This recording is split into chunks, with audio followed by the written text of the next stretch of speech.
Olá pessoal, vamos fazer um estudo hoje sobre morte espiritual. Vamos fazer a seguinte pergunta: será que morte espiritual realmente existe? Será que ela está escrita na Bíblia? Quase todos os livros de teologia, quase todos os estudos sobre a salvação incluem essa frase de morte espiritual. Mas o nosso questionamento nesse estudo bíblico é: será que morte espiritual é realmente bíblica ou nós inventamos essa frase para responder perguntas que nós ainda não entendemos dentro do conceito da Bíblia Sagrada? Vamos analisar primeiro o que é a morte, segundo a Bíblia Sagrada. Um versículo muito importante sobre o que é a morte seria Tiago 2:26. Tiago 2:26,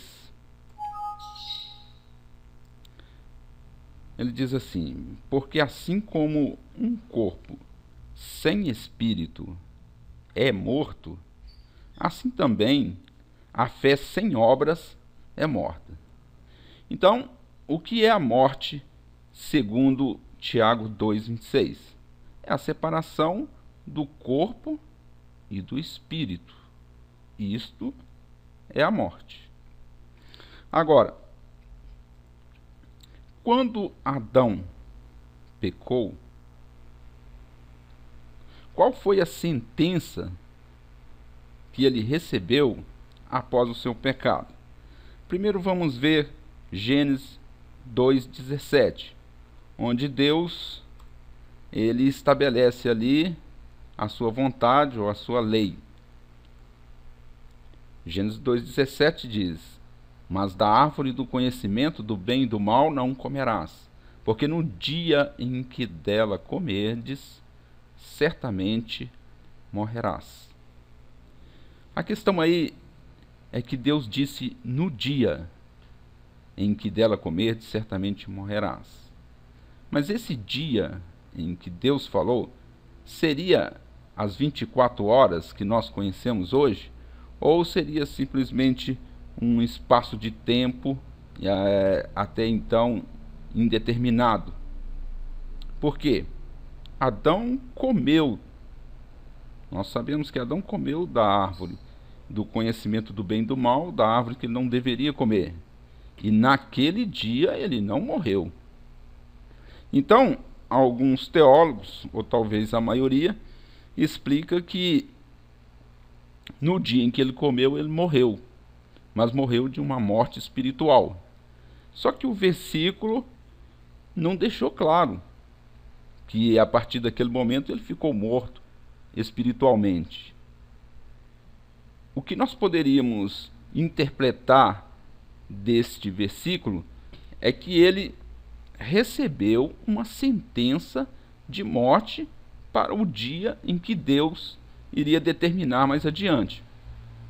Não que ele já estaria morto. A questão é, uma vez que Deus falou que ele certamente morreria após ele comer daquela árvore, uma vez que Deus já havia determinado, então nós temos aí que Adão, a partir do momento em que ele comeu, ele ficou sentenciado à morte, mas não morreu. Mas a sentença, a partir daquele dia, já passou a vigorar no seu corpo.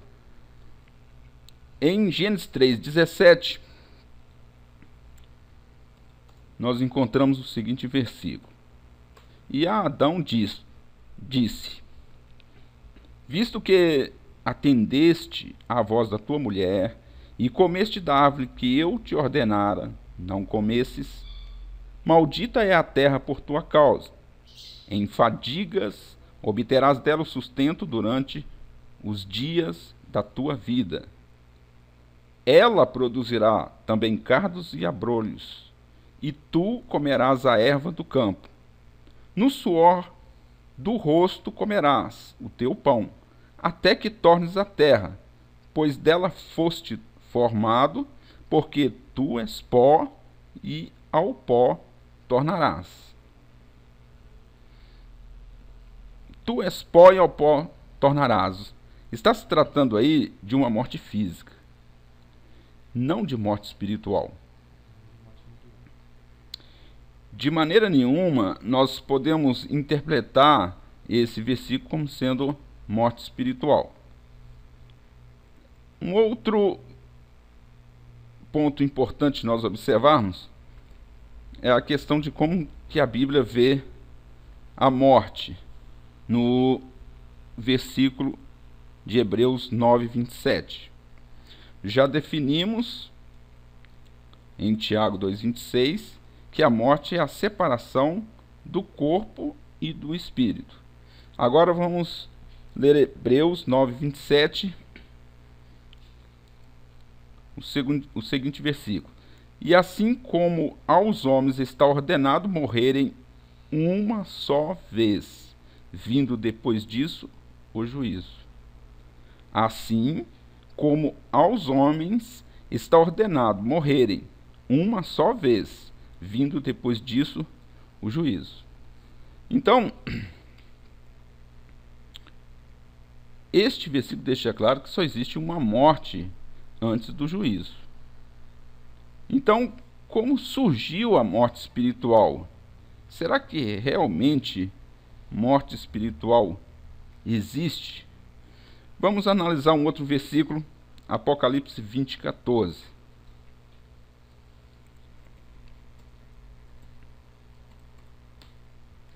Então a morte e o inferno foram lançados para dentro do lago de fogo. Esta é a segunda morte, o lago de fogo. Uma vez que a Bíblia já disse que a primeira morte é a morte física,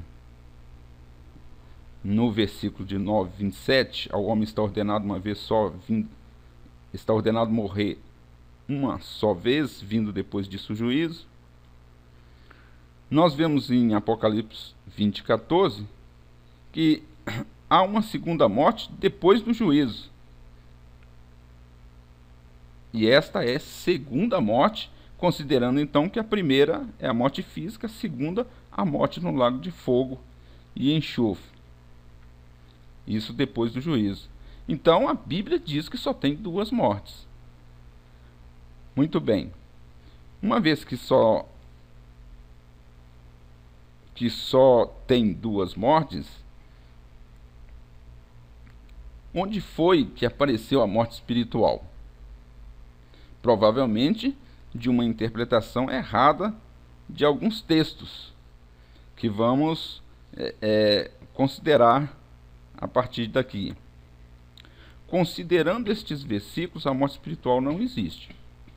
Creio que criamos a morte espiritual por não compreender a salvação nem a definição de morte. O homem não pode estar vivo e morto ao mesmo tempo. O que existe é a sentença da morte física no corpo vivo do pecador, pois Deus disse: certamente morrerás. Um versículo interessante nós analisarmos agora seria Mateus 8:22. Replicou-lhe, porém, Jesus: segue-me e deixa os mortos os sepultar os seus mortos, os seus próprios mortos. Bom, os homens que estavam levando o morto, provavelmente num caixão, eles estavam vivos. Porém, Jesus chamou eles de mortos. Como pode haver mortos vivos? Seria aí a necessidade de criarmos morte espiritual? Não, creio que não. Uma vez que nós entendemos que aqueles que estavam levando o defunto dentro do caixão estavam sentenciados de morte física, não há nenhum problema em dizer: deixa que os mortos sepultem seus mortos. Na verdade, é só uma frase que está dizendo que eles estão sentenciados à morte e futuramente vão morrer. Naquele momento, Jesus estava ensinando sobre uma escolha entre as coisas celestiais e as coisas terrenas. O fato dos homens vivos terem sido considerados por Jesus como mortos não justifica a existência da morte espiritual, pois temos que lembrar que há uma sentença de morte física para todos os homens dada por Deus, vinda desde Adão até nossos dias. Isto porque ele disse para Adão, o primeiro da nossa raça, tu és pó, e ao pó voltarás. Romanos 1,32 diz o seguinte: ora, conhecendo eles a sentença de Deus, de que são passíveis de morte os que tais coisas praticam, não somente as fazem, mas também aprovam os que assim procedem. Ora, conhecendo eles a sentença de Deus. Qual é a sentença de Deus? Morte para todos os pecadores. Então, nós podemos interpretar com toda segurança, deixem que os mortos sepultem seus mortos, como sendo aqueles que têm, deixem que aqueles que têm uma sentença de morte dada por Deus aos homens, uma vez que todos se tornaram pecadores, levarem os seus mortos. Uma justificativa que nós encontramos para a morte espiritual está em Isaías 59, 2. Isaías 59, 2 diz o seguinte: mas as vossas iniquidades fazem separação entre vós e o vosso Deus, e os vossos pecados encobrem o seu rosto de vós, para que vos não ouça. A justificativa de muitos teólogos que dizem existir a morte espiritual está na definição da própria morte espiritual como sendo a separação entre Deus e os homens pecadores. Existe uma separação entre Deus e os pecadores? Sim, existe. Mas isto é a morte espiritual? Não, o versículo não diz isso. O versículo não definiu morte espiritual aqui. Nós é que definimos. Ele está falando que existe uma separação entre Deus e os pecadores. Não disse que existe uma morte espiritual. Outra coisa interessante. Essa separação que existe entre Deus e os pecadores. Depois que Adão pecou, Deus falou com Adão? Sim. O texto diz que Adão ouviu a voz de Deus no jardim do Éden e conversou com ele. Depois disso, Deus se afastou completamente do pecador? Não. Muitas vezes, Deus fala com os pecadores. A Bíblia nós temos por meio dos profetas, por meio de Moisés, por meio de Jesus. Então, essa separação em que há entre o pecador e Deus precisa ser melhor entendida. Não simplesmente dizer que essa separação é a morte espiritual, seria uma afirmativa muito precipitada. Para alguns, este versículo ainda dá a impressão de que ele se refere à morte espiritual como sendo separação entre o homem e Deus. Observe que não está definindo a morte espiritual. O que define a morte, e no caso aí não é morte espiritual, é Tiago 2,26, que nós já havíamos citado anteriormente. A separação entre Deus e o homem se dará na segunda morte, citada em Apocalipse 20,14, que é o lago de fogo. Aí sim haverá a separação. Observe que depois que Adão pecou, Deus falou com ele e colocou em andamento o seu plano de salvação por meio de Jesus Cristo. Então, essa separação entre Deus e o homem pecador, ela também não é definitiva. Existe uma salvação. Além do que, a salvação da humanidade consiste na morte física de Jesus. Nós não podemos afirmar de maneira nenhuma que Jesus morreu espiritualmente para salvar o homem. Uma vez que Adão recebe a condenação do pecado sobre a morte física, e Jesus também recebe a morte física como absorção do pecado, onde entra então a morte espiritual?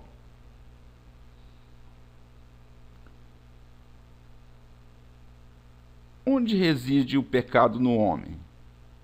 O homem em si é um conjunto de corpo, alma e espírito humano. Mesmo na sua essência, ele é pó, ou seja, carne e sangue. Então, quando o homem pecou, seu corpo, sua alma e seu espírito pecaram. Portanto, quando o homem é salvo ou condenado, também o será no corpo, na alma e no espírito. Tanto que podemos observar que o evento da ressurreição, antecedendo a salvação, ou mesmo a condenação, ele não impõe separadamente corpo, alma e espírito. Condenação do homem e salvação do homem. Não existe esta condenação do espírito, condenação da alma, condenação do corpo, ou salvação do espírito, salvação da alma e salvação do corpo. Podemos até encontrar versículo que fala da salvação da alma, mas nesse caso nós podemos perceber que está se tratando ali também do homem completo. Uma questão de interpretação do texto. Isto nos mostra que Deus sempre trata o homem na sua forma inteira, nunca dividido. Por isso é um erro tratar a salvação primeiro no espírito, depois na alma e por último no corpo. Vamos ler Romanos 8, do 2 ao 7. Porque a lei do Espírito da vida em Cristo Jesus te livrou da lei do pecado e da morte. Porquanto que fora impossível a lei, no que estava enferma pela carne, e isto fez Deus enviando o seu próprio Filho em semelhança da carne pecaminosa, e no tocante ao pecado, e com efeito condenou Deus na carne o pecado, a fim de que o preceito da lei se cumprisse em nós, que não andamos segundo a carne, mas segundo o Espírito. Porque os que se inclinam para a carne cogitam das coisas da carne, mas os que se inclinam para o Espírito, das coisas do Espírito. Porque o pendor da carne dá para a morte, mas o do Espírito para a vida e paz. Por isso o pendor da carne é inimizade contra Deus, pois não está sujeito à lei de Deus, nem mesmo pode estar. Vemos aqui o versículo falando de morte e em se tratando do homem de uma maneira completa. Outro versículo, 1 Coríntios 15, 50. Isto afirma, irmãos, que a carne e o sangue não podem herdar o reino de Deus, nem a corrupção herdar a incorrupção. Observa bem, carne e sangue não podem herdar o reino de Deus, nem a corrupção herdar a incorrupção. Então, novamente, nós temos aqui um versículo se tratando de morte, de um corpo espiritual, de um corpo terreno, um corpo terreno que está com a corrupção, ele jamais poderá herdar a incorrupção. Então ele precisa de quê? Passar pela ressurreição primeiro. E então nós temos aqui um versículo falando sobre morte, mas não separadamente. João capítulo 2, 24 e 25 diz: Mas o próprio Jesus não se confiava a eles, porque o conhecia todos, Não precisava de que alguém lhe desse testemunho a respeito do homem, porque ele mesmo sabia o que era a natureza humana. Então, novamente, nós temos aqui um versículo mostrando que Deus conhece o homem tanto no seu corpo, na sua alma e no seu espírito. Então, sempre mostrando o homem em sua totalidade. Um versículo que deixou alguma dúvida a respeito da morte espiritual e deixa muitos ainda é Efésios capítulo 2, onde ele começa dizendo a respeito do mortos em delitos e pecados. No versículo 1: Ele vos deu vida, estando vós mortos em vossos delitos e pecados, nos quais andastes outrora, segundo o curso deste mundo, segundo o príncipe da potestade do ar, do espírito que agora atua nos filhos da desobediência. Bom, ele vos deu vida, estando vós mortos nos vossos delitos e pecados. Será que essa morte nos delitos e pecados é a morte espiritual? Esse versículo está dizendo isso? Não. Poderia esse versículo estar dizendo que ele nos deu vida estando vós sentenciados à morte física? Sem problema nenhum. Vamos observar. Se a morte espiritual realmente existe, não deveria estar em algum lugar nas Escrituras escrito morte espiritual? Em lugar nenhum das Escrituras, numa boa versão, porque eu sei que tem versões mais modernas que tem a morte espiritual, considerando já um versículo interpretado pelo homem. Mas na Bíblia revista atualizada e a revista corrigida, nós não encontramos de forma alguma. Talvez na linguagem de hoje nós podemos encontrar morte espiritual. Mas é um ponto curioso de nós termos um termo em que se baseia a salvação sobre a morte espiritual e que ele não está na Sagrada Escritura.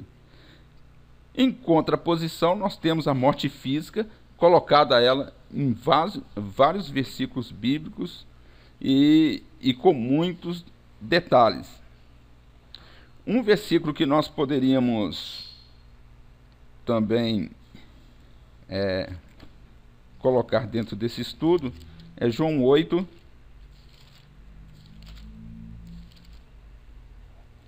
no versículo 51. João capítulo 8, versículo 51, em que diz assim: em verdade vos digo, se alguém guardar a minha palavra, não verá a morte eternamente. Bom, em algumas versões, mesmo na versão corrigida, não existe essa palavra eternamente. Porque o tradutor, ele considerou que essa palavra estava redundante no versículo. Não verá a morte. Se nós procurarmos numa Bíblia interlinear entre português e grego, nós iríamos ter as seguintes palavras: em verdade vos digo, se alguém guardar a minha palavra, jamais verá a morte eternamente. Então, esse jamais verá a morte eternamente, parece que o eternamente está sobrando. Então, o tradutor resolveu tirar o eternamente. E aí, agora vamos tirar o eternamente e vamos analisar o versículo. Em verdade vos digo, se alguém guardar a minha palavra, nunca verá a morte. Ora, Paulo guardou a palavra. e morreu. Pedro guardou a palavra de Jesus e morreu. Então, poderíamos então entender esse versículo que essa morte de que Jesus está falando é morte espiritual. Nunca haverá a morte espiritual. Agora vamos colocar o eternamente. E vamos ver que faz toda a diferença. Em verdade vos digo, se alguém guardar a minha palavra, nunca verá a morte eternamente. Ou seja, verá a morte, mas não eternamente. Por quê? Porque haverá a ressurreição. Vamos ler junto com esse versículo, no mesmo Evangelho de São João, capítulo 11, versículo 25. João 11, 25.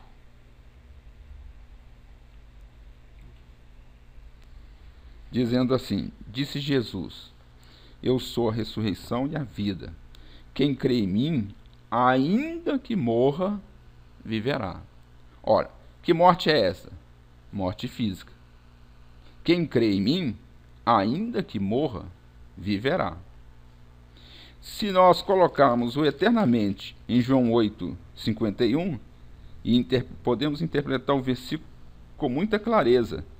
Quem guardar a minha palavra nunca verá a morte eternamente. Ou seja, morrerá, mas irá ressuscitar. Ainda que morra, viverá. Muito bem. Então nós temos aí um estudo que nos diz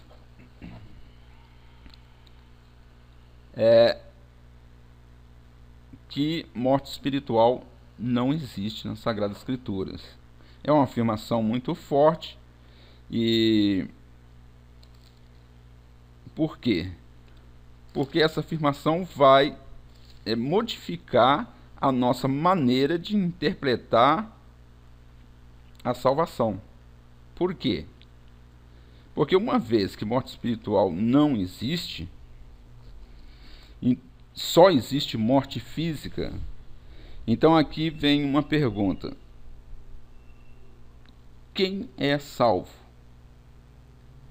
Se nós definirmos a salvação como sendo o livramento do pecado e o livramento da morte física, nós podemos interpretar: então quem é salvo? Qual seria a resposta? Somente Jesus. E nós, como ficaríamos? Ora, nós ficaríamos como sendo salvos somente depois da ressurreição. Então, como explicaria os versículos que a Bíblia diz que nós somos salvos, que nós somos filhos de Deus, que nós somos redimidos? Como nós poderíamos entendê-lo? Nós teríamos que entender estes versículos a partir do ponto em que há salvação para o homem dentro do corpo de Jesus Cristo, ou seja, em Cristo Jesus, e não em nós particularmente. Então, quando nós encontrássemos um versículo como, vamos ler aqui o versículo de Lucas 20,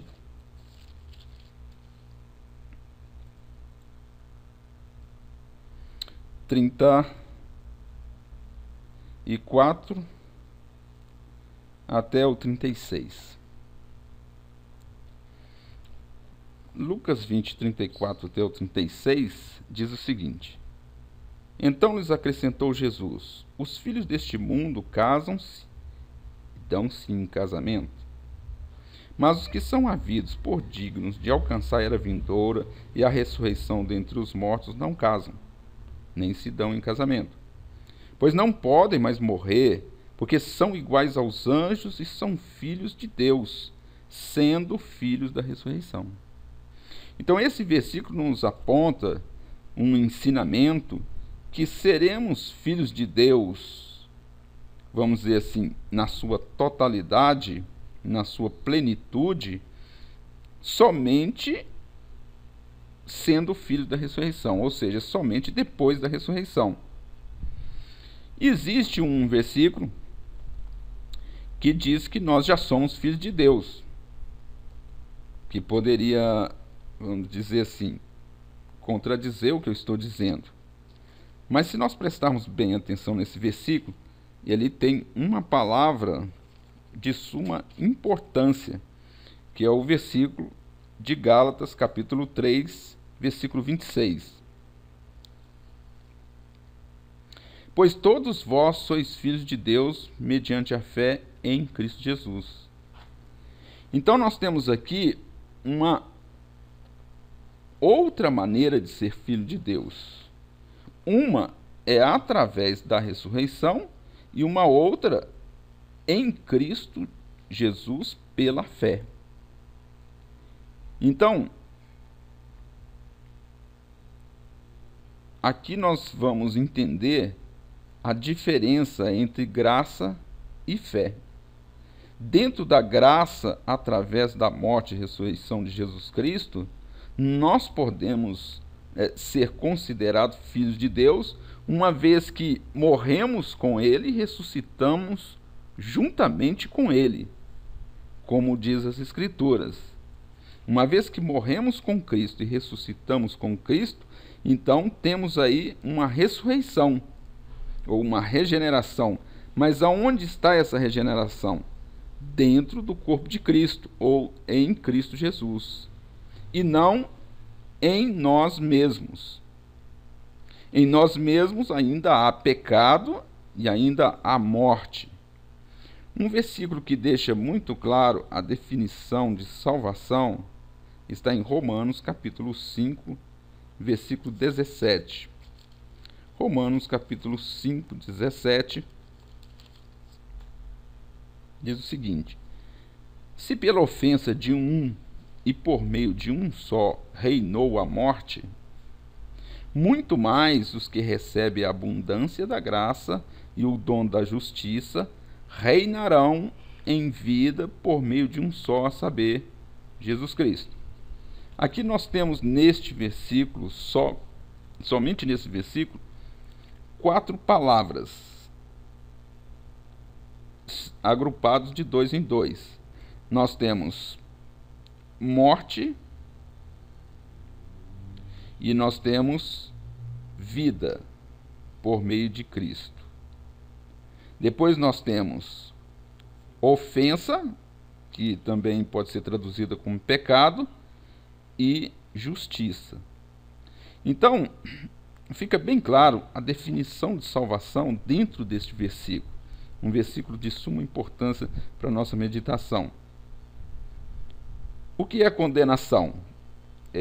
O homem está sujeito à morte, está sujeito a ser pecador até a sua morte. Ele é mortal e pecador. E nós podemos observar que ele já nasce mortal e já nasce pecador desde Adão, que são as características de Adão desde o princípio da queda. E em contraposição, quando Jesus vem para salvar o homem por meio da graça, dentro do seu próprio corpo, ele vem trazendo o contrário da morte, que é a vida eterna, e o contrário do pecado, que é a justiça. Então, o que é condenação segundo as Escrituras? É o homem ser condenado a ser pecador e a ser mortal. O que é salvação segundo as Escrituras? É o homem estar sem pecado, ou ser justo, estar sem morte física. Então, qual é o homem que está salvo? Ora, o homem que está sem pecado e sem morte, ele está salvo. Mas somente depois da ressurreição que nós vamos estar nessa condição. Antes da ressurreição, o que nós temos é uma salvação em esperança. Uma salvação em esperança pela fé. E nós ainda temos que considerar que tanto a fé como a graça, ela também pode se tornar vã, ou, em outra palavra, inútil. Como a graça pode se tornar inútil? Um versículo que deixa isso bem claro é 1 Coríntios capítulo 6, no versículo 1.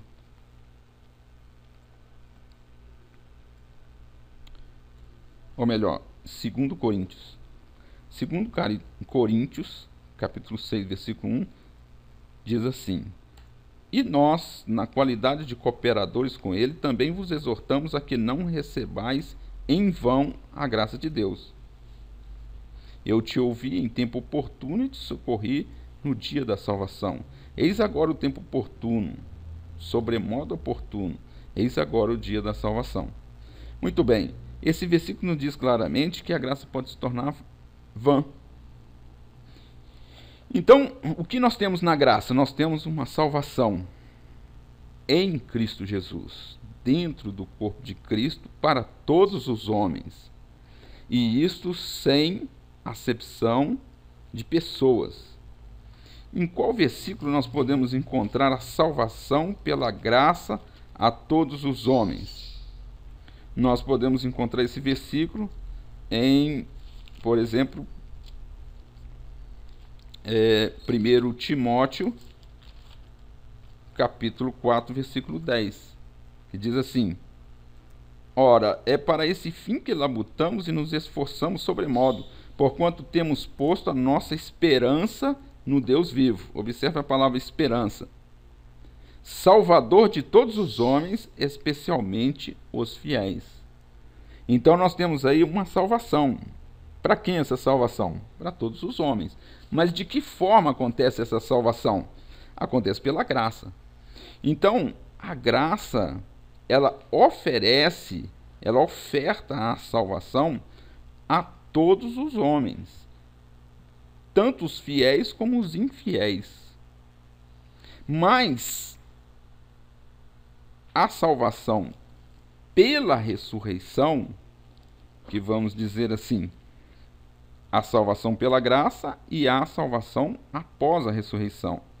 A salvação após a ressurreição, ela é a salvação que está no livro de Efésios, capítulo 2, versículo... Efésios, capítulo 2,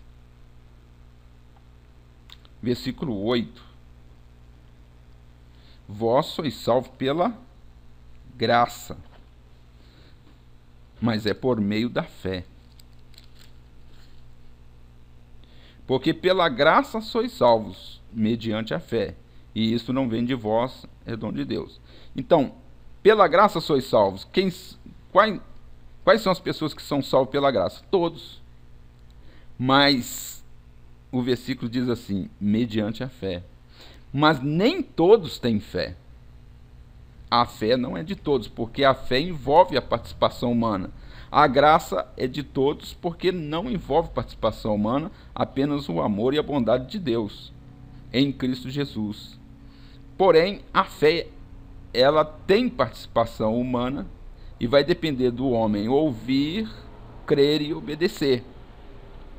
Então, a graça pode se tornar vã, desde que o homem não tenha fé, ou que a sua fé não permaneça alicerçada até o fim, conforme nós temos o versículo de Colossenses, no capítulo 1, que mostra que a nossa fé, ela tem que ser perseverante.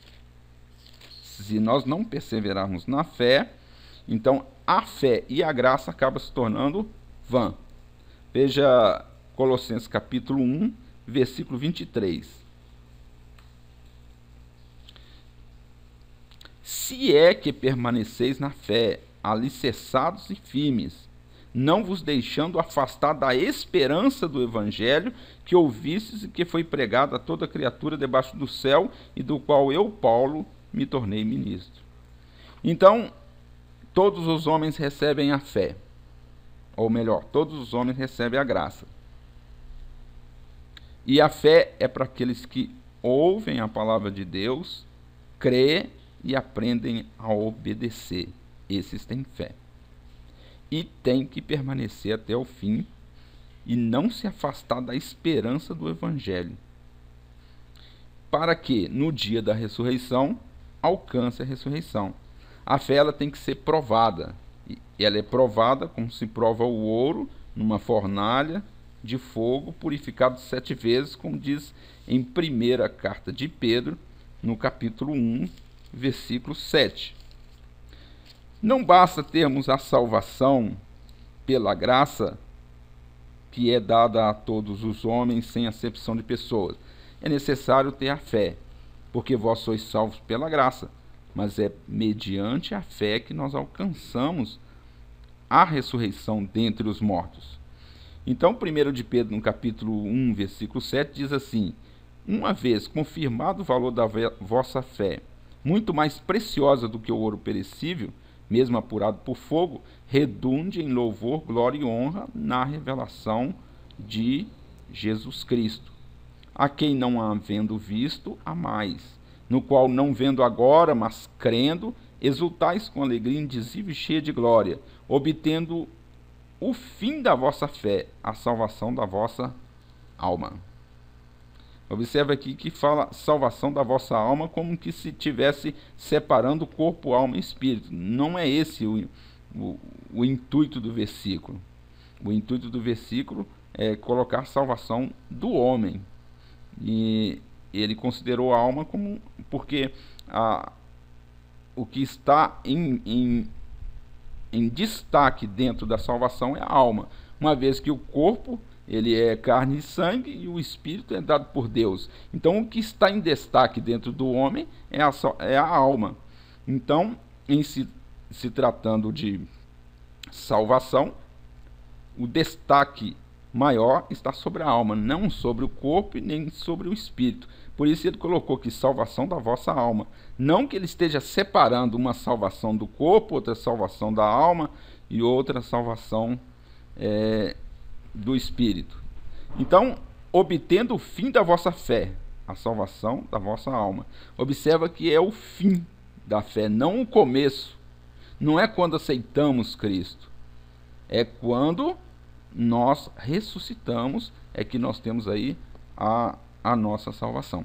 Por enquanto, somos filhos de Deus pela graça, por meio da fé em Cristo Jesus. E esta salvação é uma salvação em esperança, uma salvação em esperança, conforme nos ensina Romanos, capítulo 8, no versículo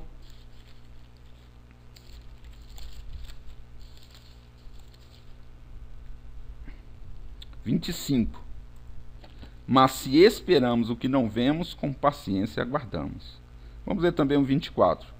Porque na esperança fomos salvos.